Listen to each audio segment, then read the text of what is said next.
So when I first saw the nodes for this fight, I was like, are we sure that they play tested this? Because what the heck is even this? And after doing this fight, I think they did test it, but there's obviously very few options for this mole man. So what does this mole man have? Well, he has this hubris node.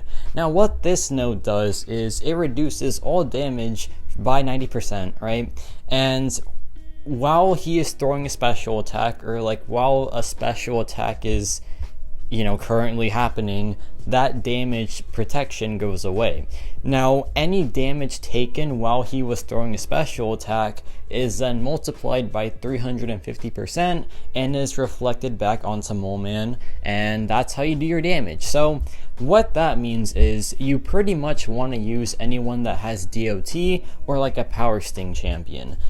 And speaking of Power Sting champions, Spider-Ham right here is, I don't want to say the only option for this objective, but he feels like the only reasonable option. There are champions like Cassie Lang that could potentially work, but that just sounds miserable, right? Some of these fights sound miserable, and like each objective has like one manageable option. Like for this objective, it is obviously Spider-Ham. The hubris node was pretty much made for Spider-Ham, so he does work really well. This is a boosted rank 3 6-star. So yeah, with this mole man, he also has other nodes like stun immunity.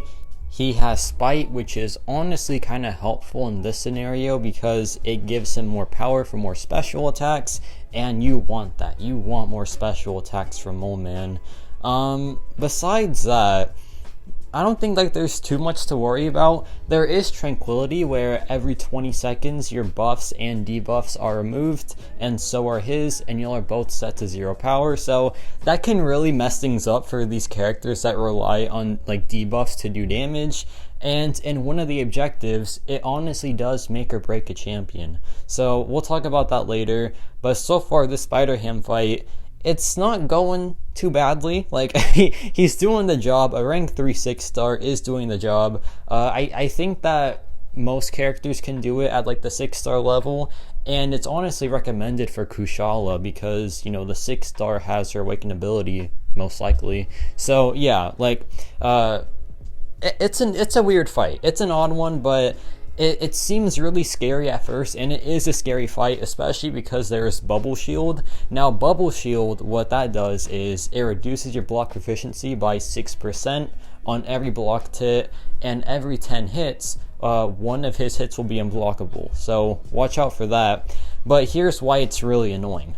So with the main idea of this fight being to get him into frenzy so you can inflict debuffs on him, he will have guaranteed crits, and those guaranteed crits in your block are going to be brutal, especially with Bubble Shield. So watch out for that. It is not a fun time. And yeah, the rest of this fight though, it's going by. We're doing our job. There I go for a wall intercept. It's so risky. Like, do not do it. It honestly can backfire so much. But yeah, for the most part, the fight's essentially over.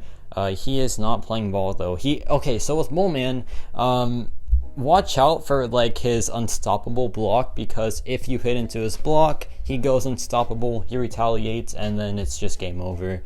So yeah, like Mole Man himself isn't that bad, but with these nodes, it is a bit frustrating. So yeah, I don't know. I don't think he's like the hardest Eternity of Pain boss out there. I think that goes to Absorbing Man still. That dude was something else. But yeah, it's a very complex fight that takes some getting used to. And here he drops GSP1, and that does it. So there is the first objective done. Spider-Ham, about 4 minutes for a rank 3 6-star. And like I said, the node was made for him, so it does make sense that he does it in a good amount of time. Like 4 minutes is still 4 minutes, right? That is not the fastest fight out there, but hey, he still works. Now, this option, it depends on the Kushala that you're using. If it's like a max sig one, then it'll be a very straightforward fight, because you have such a high chance of converting your debuffs into passives, and those passives bypass tranquility. Now additionally, Kushala can block any unblockable, and she can also take a hit like I did right there. But anyway, like I was saying, so Kushala, what you want to do is, or what I did at least, is I dropped the SP2. If the Soul Barb is a passive, congrats. That is really, really good. If it's not, then I wouldn't even bother with it. I would just go for the SP1s. But yeah, since we have the Soul Barb active, we can now inflict bonus incinerates with the SP1. So I don't do it because I missed the Q, which is annoying, but it's whatever. And here the Soul Barb is a passive again, thankfully. So yeah, like that's where the SIG is just so important, because as you can see, once Tranquility triggered, everything went away except for the Soul Barb. So yeah, it is such a massive, massive thing to have her awakened. Even a SIG 20 has that chance. So yeah, SIG 20 should be pretty good. And like right there, all passive incinerates, that is massive. And I am just getting absolutely walloped by this guy. Like, I took a lot of hits in this fight, and the cool thing about Kushala is, remember when I told you that Bubble Shield is a massive factor in this fight? Well, for Kushala, she can regen pretty much any block damage taken, so whenever he like brutalizes your block, you will regen a good chunk of it back, and that is really, really good.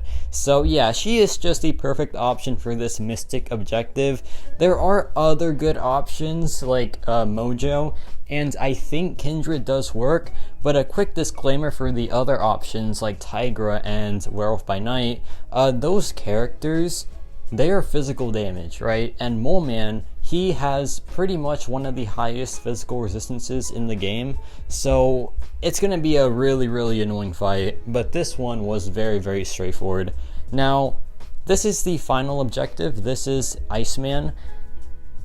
And this one is kind of annoying. Like, I will not lie to you. It is in 2x speed because I want to make my my selector video tonight. So I have to kind of have to speed this one up so I can get the other one done tonight. So I do apologize, but you can get like the same, like you can get the idea of what to do with the 2x speed. So what do you want to do? Well, here's the thing with Iceman. This one is an interesting fight because it can either be really, really solid, or it can just be really, really frustrating. And I kind of got like a bit of both. Like right there, I threw the SP1 into the block like a Muppet. But the thing about this fight is it is simply all about timing, because what you want to do is you want to time the frostbites to where they expire while Mole Man is throwing a special attack. And if you do that, then the fight is honestly not too bad.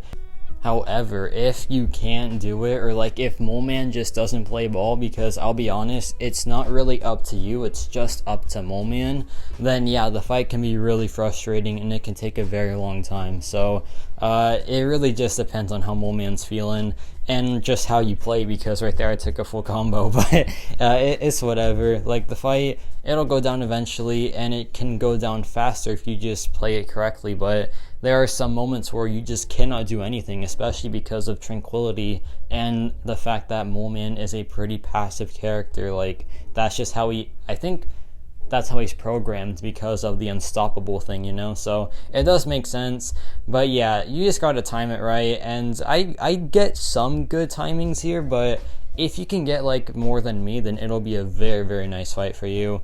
And to be honest, like outside of Iceman, you don't have that many options besides him. You have like, let me think.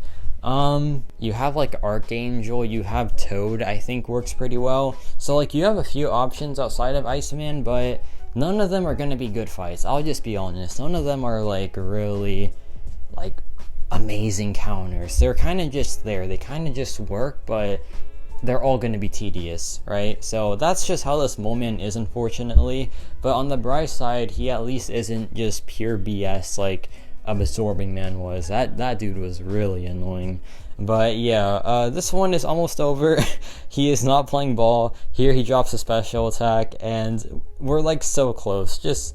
Let's just wrap it up, please. Here he drops the SP1. We timed that Frostbite perfectly, essentially. There I dropped the Relic, and then here he drops the SP1 again, and there we go. The fight is done, and that was about a 5-minute fight. So yeah, like I said, good option, just very tedious.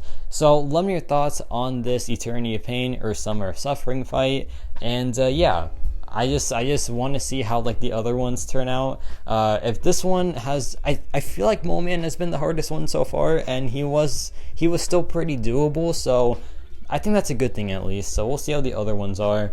And yeah, that's about it for me.